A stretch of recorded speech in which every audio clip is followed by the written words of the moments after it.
There are moments in life when you just know you're about to step into something messy. Like when you see a wet paint sign and still have to check with your own finger. Or when you're about to open a door and hear voices on the other side that are just a little too hushed. Or, in my case, when you decide, against every ounce of good judgment left in your body, to attend your wife's book club meeting. Now, I am not a book club kind of guy. I am a watch the game and yell at the screen like the players can hear me kind of guy.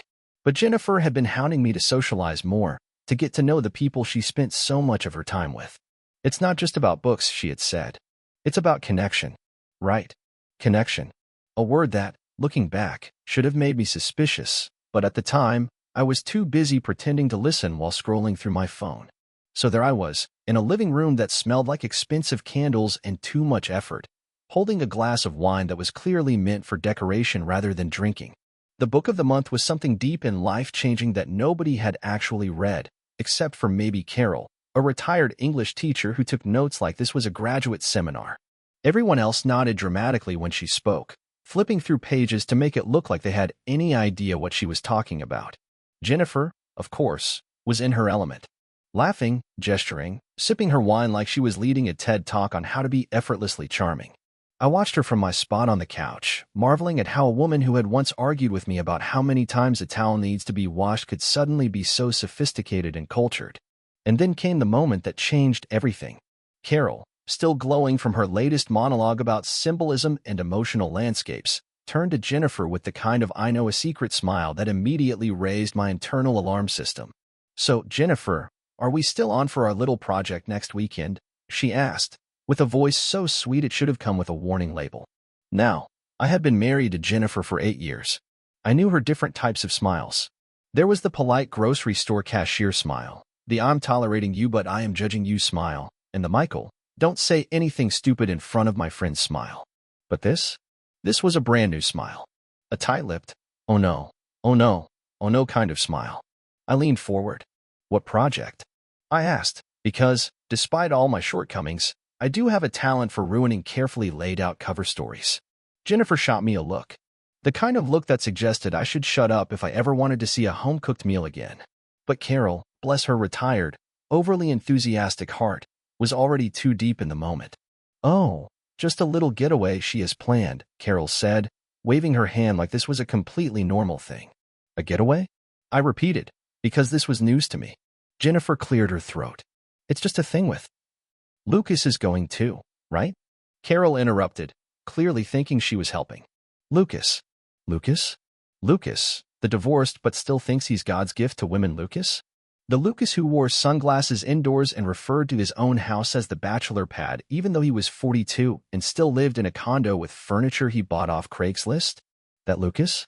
Now, I don't claim to be the sharpest tool in the shed, but even I could do the math on this one.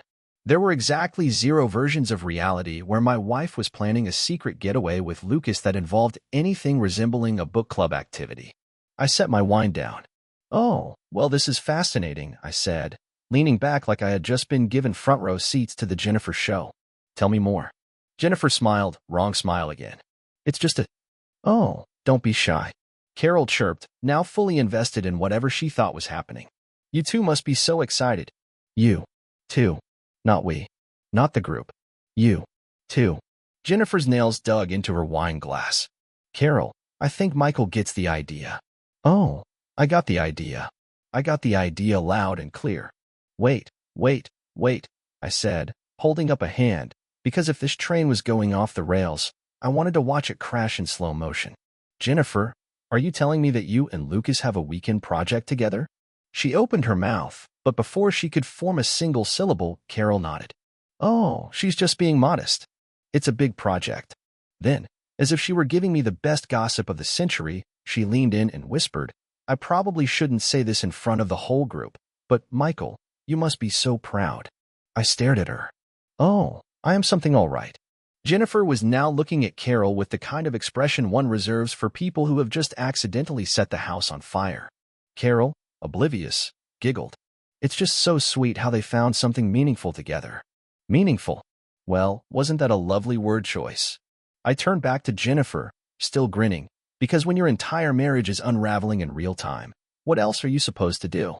"Well, honey," I said, Since everyone here seems to know about this meaningful project, why don't you tell me all about it? There was a silence so thick you could have spread it on toast. Jennifer opened her mouth, closed it again, then tried to sip her wine like this was the part where the credits rolled and everyone forgot what had just happened. Carol, bless her well-meaning, information-leaking soul, tilted her head in confusion. Wait, Michael, you didn't know? Oh no, Carol, I said, my voice dripping with sarcasm so thick I was surprised she didn't slip on it. I definitely knew. I was just waiting for the right moment for Jennifer to share the exciting news. Jennifer, still gripping her glass like it was the last lifeboat on a sinking ship, took a deep breath. Michael. But before she could finish, Carol beamed. Well, it's no surprise. I mean, everyone in the group saw the chemistry. Chemistry. Wonderful. Jennifer inhaled sharply, then let out a laugh that was at least 90% panic. Okay. Carol, I think that's enough. Oh, don't be embarrassed. Carol waved a hand dismissively. Love finds us in the most unexpected places.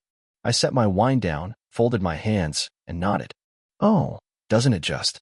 Jennifer's face was now an impressive shade of red. She shot me a pleading look that screamed, we will talk about this later. Oh yes. Yes, we would. But not before I enjoyed watching her try to explain how in the world she was getting out of this one. And that, ladies and gentlemen, is how I found out my wife had a very interesting definition of book club. The thing about betrayal is that it never comes in a convenient, easy-to-digest format. It doesn't show up neatly wrapped with a confession and an apology. No, it arrives in the most ridiculous, irritating, and borderline comical ways. Like your wife's book club friend handing it to you on a silver platter while sipping organic wine that tastes like regret. Jennifer had spent the entire drive home pretending she wasn't about to be interrogated. She had this new strategy of silence and avoidance, which was an interesting shift from her usual talk so much that Michael forgets what he was mad about approach. I let her have her moment, mostly because I was enjoying watching her squirm. When we pulled into the driveway, she grabbed her purse and bolted for the door like she was hoping to lock herself in the bathroom before I could follow. Too bad for her. I had nothing but time and a rapidly growing list of questions. So, I said, kicking off my shoes and leaning against the kitchen counter, watching her as she fake-organized the mail like it contained answers to problems she couldn't explain. A project? Huh? She sighed, flipping through envelopes with the kind of focus usually reserved for bomb defusal. Michael, I really don't want to do this right now. Well, I didn't really want to find out from Carol that my wife and Lucas are running some kind of exclusive extracurricular activity, but here we are. She exhaled, set the mail down, and finally looked at me. It's not what you think. Great. Then what is it? Because if it's something so deeply meaningful that even Carol considers it a big deal, then I'd love to hear all about it. Jennifer opened her mouth, then closed it. This was not a woman struggling with honesty. This was a woman scrambling to come up with something that wouldn't get her caught. We were helping him move. I blinked. Move. Yes. I leaned forward. Jennifer, Lucas has lived in the same condo for 5 years, and the only thing he's ever moved is his hair gel from the bathroom counter to his overnight bag. Try again. Her jaw tightened. Why are you making this into such a big deal? Oh, I don't know, Jennifer. Maybe because I was just informed by a woman who only reads books with tragic endings that my wife and Lucas have been busy with a project that I, apparently, was the only person in the room unaware of. Her hands were on her hips now. You're overreacting. I smiled. I haven't even started. At this point, I could see the wheels turning in her head. She was doing the mental calculations. What could she admit to that would sound innocent enough to escape further questioning? It was honestly fascinating to watch. All right, she said, taking a deep breath like she was being so generous by telling me anything at all. Lucas and I were organizing a fundraiser. I stared at her. She nodded, as if she had just solved world hunger. For charity. I continued staring. Her voice gained momentum, like she had just convinced herself that this was actually the truth. Yes, that's what it is. A charity fundraiser. Now, I've heard some bad cover stories in my life.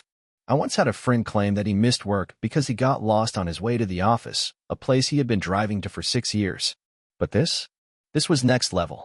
A charity fundraiser, I repeated. Yes. For what? For underprivileged children. Which children? The less fortunate ones. In what way? She hesitated. Financially. I nodded, biting my cheek to keep from laughing. In what, exactly, does Lucas contribute to this noble cause? She straightened her shoulders, now fully committed to this terrible lie. Connections. Connections. Yes. He knows people. I crossed my arms. And you two have been so deeply involved in this important, secret, life-changing project that you forgot to mention it? And I was never invited to be part of this incredible work. She shifted her weight. It wasn't personal, Michael. Right. It was just exclusive.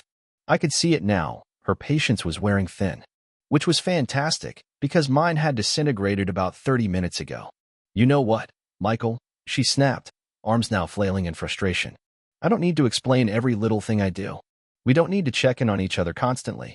I have my own life, too. I smirked. Oh, I know. Apparently, Lucas is very involved in it. And there it was. That flicker of panic. She covered it up quickly, but I had seen it.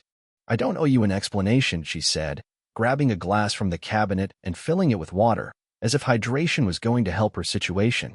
You don't, I agreed. But you do owe me the truth. She set the glass down with just enough force to suggest she wished it were my face. There is nothing going on between me and Lucas. Fantastic. So you won't mind if I ask him about the fundraiser? The glass was back in her hand. You don't need to do that. Oh, I very much do. She forced a smile. Michael, don't be ridiculous. I'm not. I pulled my phone from my pocket. I'm calling him right now.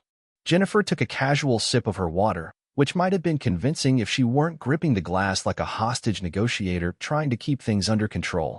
Go ahead, she said, but her voice had that please don't edge to it. I dialed. Lucas picked up on the third ring. Hey, man, he said, sounding way too enthusiastic for a guy answering an unexpected call from his friend's husband. Hey, Lucas, I said, glancing at Jennifer, whose smile was now so forced it looked painful. Just a quick question. Tell me about this fundraiser you and Jennifer are working on. Silence. Not long silence. Not full panic silence. But the kind of silence that happens when someone has to calculate what the safest answer is. Jennifer, for her part, was gripping the edge of the counter like it was the only thing keeping her upright. Oh, Lucas said, finally. Yeah, the fundraiser. Right. I waited. More silence. Jennifer shot me a glare that could have melted steel. Yeah, so, Lucas continued. It's, still in the planning stages. Ah, I said, nodding. And what exactly is Jennifer's role in it? Another pause. She's coordinating. Coordinating what? I watched Jennifer squeeze her eyes shut, probably praying for a sudden, convenient house fire. Lucas, now fully drowning in whatever hole he had just dug for himself, stammered, listen, man, I gotta go, but let's catch up soon. Click. I set my phone down and looked at Jennifer, who was now staring at her phone like she was about to text Lucas and demand why he wasn't better at lying. Well, I said, crossing my arms. That was fascinating. She exhaled sharply, like I was the problem in this situation. I grinned. Let's try this again. What exactly is going on with you and Lucas? Jennifer, still gripping her glass of water, looked at me, then looked at the door. And that's when I knew whatever was coming next was going to be very interesting. Jennifer was already in defense mode, which was always fun to watch.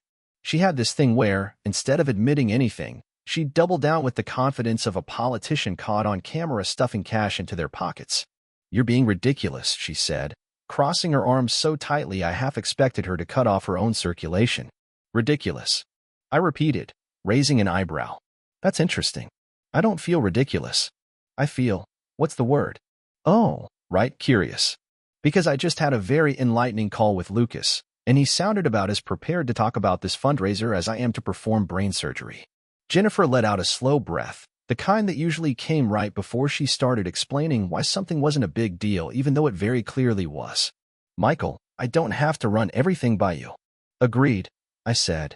If you want to start taking kickboxing classes or collecting antique spoons, be my guest.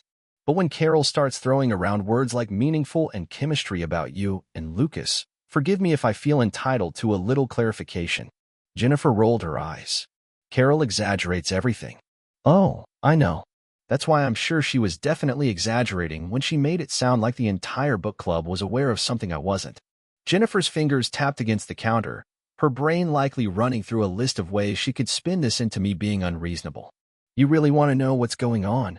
She finally said, tilting her head like she was about to reveal some great truth that I just wouldn't understand. No, Jennifer, I deadpanned. I'm interrogating you for fun. Of course, I want to know. She exhaled dramatically, like this was such a burden for her. Lucas and I were working on something together. Yes. But it's nothing like what you're imagining. Oh, good, I said. Then it should be really easy to explain. A pause. I was helping him with a project. Another pause. I gestured for her to continue. A project? Yes. You already tried that word, Jennifer. It went down in flames. She squared her shoulders, looking at me like I was the one making this difficult. It's complicated. I clapped my hands together. Fantastic. Love complicated things. Break it down for me. She took another deep breath. It's personal. That's not a breakdown, Jennifer. That's an evasion. She bit her lip, probably resisting the urge to throw something at me. I promised I wouldn't say anything. Well, that's unfortunate, I said. Because Lucas already said nothing. So unless you plan on outdoing his performance, you're going to have to do better than that. Her jaw clenched. It's not my secret to tell. Ah, I nodded. So, let me get this straight. You, my wife, have been spending unknown amounts of time with Lucas, working on an undisclosed project that is so meaningful that even Carol got emotional about it. But I, your husband, am just supposed to accept that it's a classified mission and move on. She opened her mouth, then shut it. I smirked. That's what I thought. Jennifer ran a hand through her hair, clearly frustrated. Michael, I swear, it's not what you think. Then tell me what it is. She hesitated, and that was all the confirmation I needed that whatever this was, it wasn't innocent. All right, I said, nodding. So, this is how it's going to go. I'm going to find out. Whether you tell me now or I find out later doesn't really change the outcome. Her eyes flickered. Michael, please, can you just... No, I cut in. I can't just pretend this conversation didn't happen. I can't just ignore the fact that my wife is acting like a nervous witness in a courtroom. She exhaled, looking like she wished I would just drop it. Fine, she said, folding her arms. What do you want? I blinked. Excuse me. You want me to tell you everything? That was the idea, yes. Fine. She grabbed her phone off the counter. Let's go. I stared at her. Go. Yes, she said, already walking toward the door. You want answers? Let's go. I had to admit, this was unexpected. Either she was about to prove me wrong, or she was leading me into the most dramatic discovery of my life.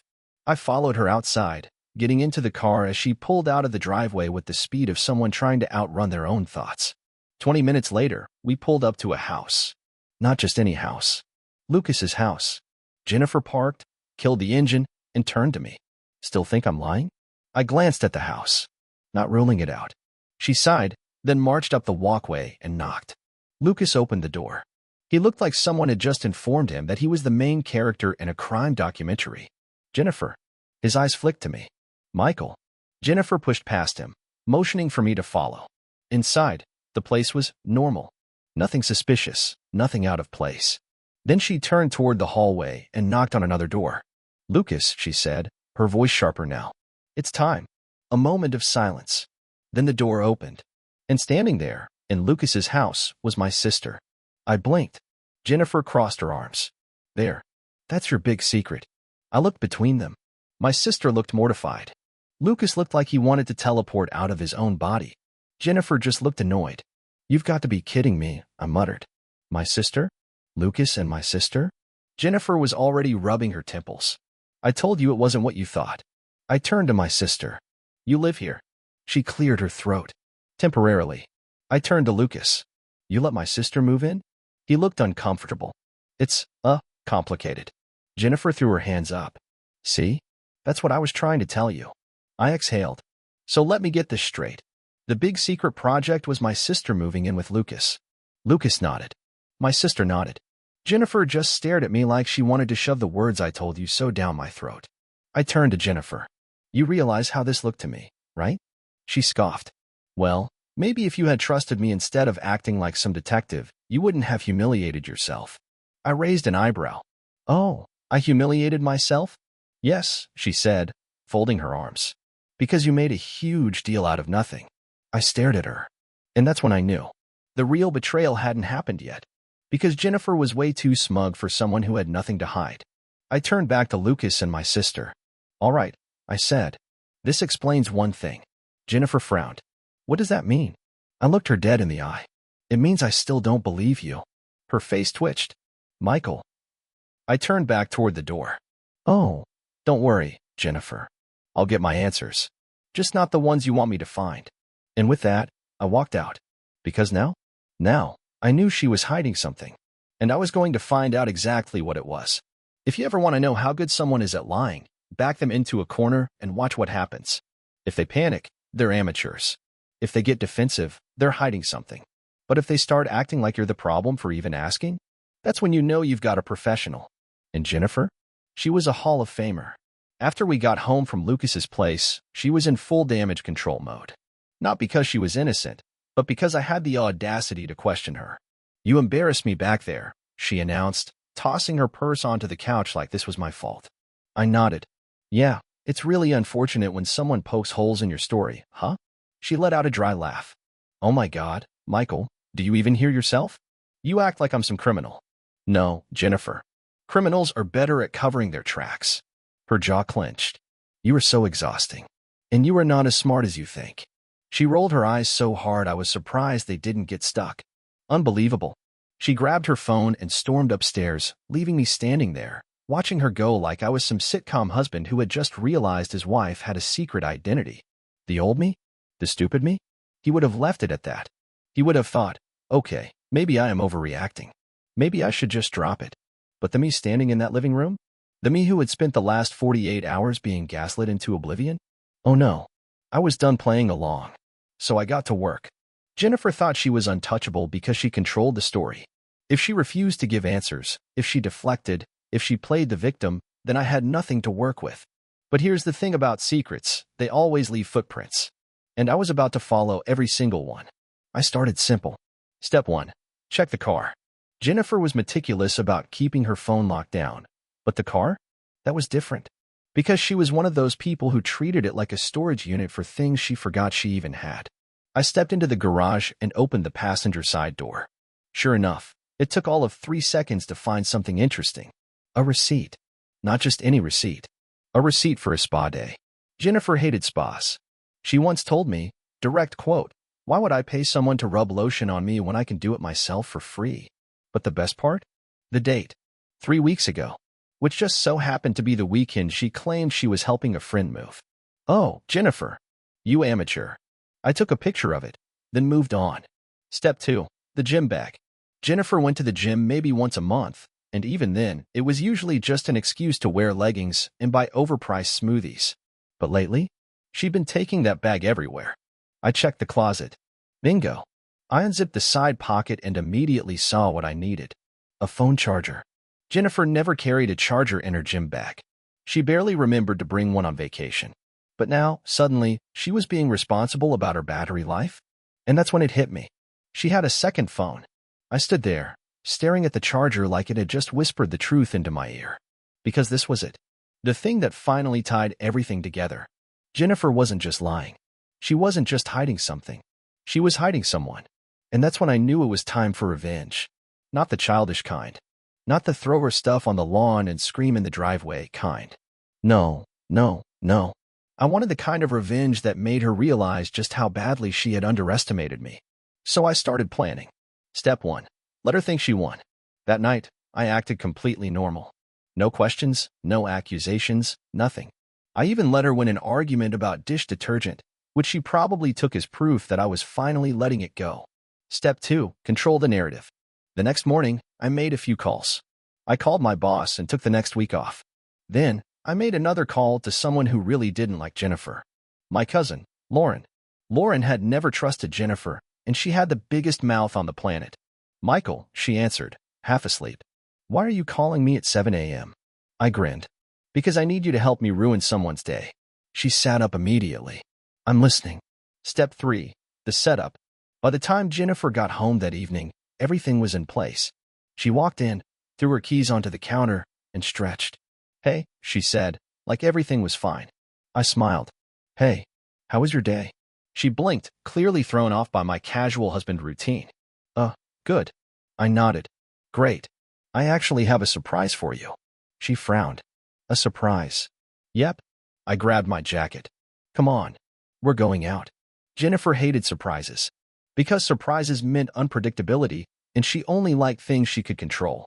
She hesitated. Michael, I'm kind of tired. Oh, you'll love this. I grabbed my keys. Let's go. She sighed, clearly annoyed, but followed me to the car. And off we went. To her mother's house. Jennifer's face immediately dropped when she realized where we were. Michael, she started. Come on, I said cheerfully, getting out of the car. Your mom hasn't seen us in a while. Her hands clenched into fists, but she had no choice. We walked inside, and there was her mom standing next to Lauren, who had a printed stack of receipts, call logs, and screenshots that I had sent her earlier that day. Jennifer froze. Lauren smirked. Wow, Jennifer, you sure have been busy lately. Jennifer turned to me, panic rising in her eyes. Michael. I held up a hand. No, I insist. Explain yourself. Her mother looked horrified. Jennifer, what is this? Jennifer swallowed hard, her brain probably running at full speed trying to find an escape. Lauren leaned against the counter. You know, it's fascinating how you managed to fit in all these activities without mentioning them to Michael. She flipped through the papers. Spa trips, extra gym sessions, a second phone, oh, and this one's my favorite, weekend getaways. Jennifer turned to me, her face desperate. Michael, let's talk about this alone. I smiled. Oh, we will. I turned to her mom. But I thought it would be nice for your family to hear the truth first. Jennifer's face turned red. You had no right. I cut her off. No, Jennifer, you had no right. She was shaking now, her entire carefully built life collapsing around her. And the best part? I wasn't even done yet. Because I had one final surprise waiting for her. And when she saw it, she was going to wish she had never lied to me in the first place. Jennifer wasn't the type to go down quietly. No, she was the type to take the ship down with her, set it on fire, and then sue the ocean for emotional distress. Her face had gone through every stage of emotional collapse in a matter of minutes. Shock, panic, rage. And now, she was shifting into the most dangerous stage of all, retaliation. You think this is funny? She spat, her hands shaking as she grabbed the stack of receipts from Lauren's hands. Lauren grinned. Oh, I think it's hilarious. Jennifer turned to me, her eyes burning with something between hatred and desperation. You think you're smart, don't you? I shrugged. Smarter than you, apparently. Her mother, still in the room, gasped. Jennifer, tell me this isn't true. Jennifer let out a dry laugh, shaking her head. Oh, come on, Mom. Don't act like Michael is some victim here. He's been trying to catch me in something for weeks, just waiting to throw a dramatic scene like this. Her mother looked at me. Michael, is that true? I smiled. Oh, absolutely. And guess what? It worked. Jennifer exhaled sharply, like she was seconds away from launching a full-blown emotional counterattack. Fine, she said, her voice low, controlled. You wanted a war, Michael? You've got one. And just like that, I watched the final trace of rationality leave her body. The next morning, I woke up to a frozen bank account. It turns out that when your wife has access to all your financials, she can make life really inconvenient in under 24 hours. I sat on the phone with the bank, listening to some guy named Derek tell me, Sir, I'm sorry, but since the account is joint, your wife does have the right to withdraw and move funds. Oh. Derek, I interrupted, rubbing my temples. Let me guess. She transferred everything? Derek hesitated. Yes. Fantastic. I hung up and immediately dialed Jennifer. She picked up on the second ring, her voice dripping with fake concern. Oh, Michael. Good morning. Is something wrong? I clenched my jaw. Cut the act. She laughed. Oh, I'm not acting. I'm just making things fair. Fair. I repeated. Yes, fair. You humiliated me, Michael. You ambushed me in front of my own mother. Oh, how dare I expose you for lying and sneaking around? She ignored that. You wanted to ruin me? Well, now I'm going to make sure you feel every second of it. I exhaled. You do realize this just makes you look worse in court, right? She scoffed. Oh, Michael. Sweet, dumb Michael. You really think I'm going to let you be the victim in this? You think I don't know how to play the game? I frowned. What the hell does that mean? Oh, she said, her voice turning sickeningly smug. You'll find out soon enough. I hung up and stared at the wall. I needed a lawyer. Fast. By the time I walked into the attorney's office later that afternoon, I had a wonderful little email from Jennifer sitting in my inbox. Subject: Filing for divorce and asset division proposal. The moment I saw the words proposal, I knew it was going to be a joke. I was right. She wanted the house, the joint savings, and this was my personal favorite, Alimony. Alimony. As if she hadn't just stolen everything out of our accounts. I slid my phone across the desk to my attorney, who took one look at the email and let out a low whistle. Oh, she's going for blood. No kidding, I muttered. What are we looking at here? He leaned back, shaking his head. It's not great, Michael. If she makes this ugly, which she will, she can drag this out for months. Months? He nodded. She's smart. If she claimed she was emotionally distressed by your actions, she could argue for more. I exhaled slowly. And the fact that she was sneaking around with Lucas? That helps, but it's not a slam dunk. We need more. Something that proves she wasn't just being shady, something that shows she was actively screwing you over. I nodded. Then I'll get it. Because Jennifer had played her hand. Now it was my turn. Step 1. Dig deeper. If Jennifer thought I was just going to sit back and let her take everything, she had seriously overestimated her position. So I made a call. To Lucas's ex-wife. She picked up on the first ring. If this is about Jennifer, I'm very interested. I grinned. Oh, it definitely is. Turns out, Jennifer had been actively helping Lucas hide assets during his divorce a year ago. She advised him on how to shift funds, how to delay court proceedings, and how to make sure his ex-wife got as little as possible, which meant she had just exposed herself. The next morning, I sent a nice little email to Jennifer. Subject, counteroffer and fraud evidence. I attached a full list of her texts and emails helping Lucas commit financial fraud. Within 10 minutes, she called. Her voice was tense. Where did you get this? I smiled. Oh, you know me. Always digging. She inhaled sharply. Michael, you don't understand. No, Jennifer, you don't understand. You want to take everything from me? I'll make sure you have nothing left when this is over. Silence. Then she exhaled. What do you want? Simple, I said. You drop the ridiculous demands, return the money, and sign the divorce papers. She laughed, but there was no humor in it. And if I don't? I leaned back in my chair. Then I leak every single message to Lucas's ex-wife, the court, and, oh, I don't know, maybe even his boss? Silence again. Then, finally, she spoke. You win. Oh, Jennifer. You never stood a chance. Jennifer was not a woman who accepted defeat easily. She was the type to hold a grudge so tightly it would need surgical removal. So even after she technically lost, she wasn't going to go quietly. No, she had one final mission in life, to make my existence as inconvenient as humanly possible. It started small. First, she told everyone who would listen that I had emotionally tormented her throughout our marriage. She suddenly became the tragic heroine in our divorce, spinning a tale where she had been the innocent, devoted wife, and I had been the controlling, manipulative husband who had pushed her into Lucas's arms out of sheer desperation. The first time I heard this, I nearly choked on my coffee. Lauren, my cousin, called me in absolute hysterics. Michael, she gasped between laughs, Jennifer is really out here telling people she only turned to Lucas because she was starved for affection. I think she's trying to get a Lifetime movie deal. I sighed. Let me guess. She's also saying she was trapped in an unhappy marriage. Oh, she's playing the long game. I ran into Carol at the store, and she gave me the look. Carol, the woman who had accidentally started the unraveling of Jennifer's secrets, was apparently now firmly on Team Jennifer. Jennifer had flipped the script. Instead of being the one who had lied, cheated, and tried to take me to court for everything I had, she had turned herself into the victim. And people believed her. That was the worst part. Neighbors, mutual friends, even some of my own distant relatives started treating me like I was some monster who had cruelly left his poor, struggling wife with nothing. Jennifer was brilliant at one thing, playing the role that best suited her. And right now, she had decided to be the scorned woman seeking justice. Of course, she wasn't just stopping at the reputation assassination. No, that was just the beginning. A week after our final divorce papers were signed, I got a very interesting email from my workplace HR department. Subject, concerns regarding employee conduct. I opened it, already knowing what was coming. Michael. We recently received an anonymous complaint regarding alleged workplace misconduct. We take all concerns seriously and would like to schedule a meeting to discuss the details. I sighed and picked up my phone. Lauren answered immediately. Please tell me she didn't. Oh, she definitely did. Jennifer had reported me to my own job. For what, you ask?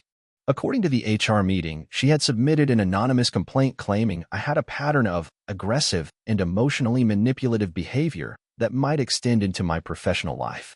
She had no proof, of course. No incidents, no history of issues.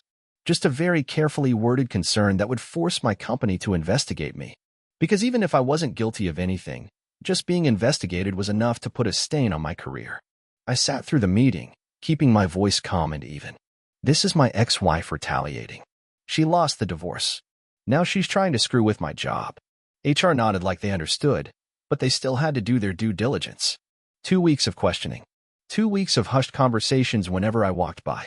2 weeks of Jennifer sitting at home, probably laughing to herself every time she imagined me having to defend myself against her ridiculous claims. She wanted me to break. She wanted me to lose it, to get angry, to act out so that she could say, "See? See how he is?" So I did the exact opposite. I stayed calm. I cooperated. I didn't show a hint of frustration. And in the end, the investigation ended with nothing. HR sent a final email. "Michael, we have completed our internal review and found no evidence to support the concerns raised. Thank you for your patience during this process." I forwarded the email to Lauren. She called me immediately.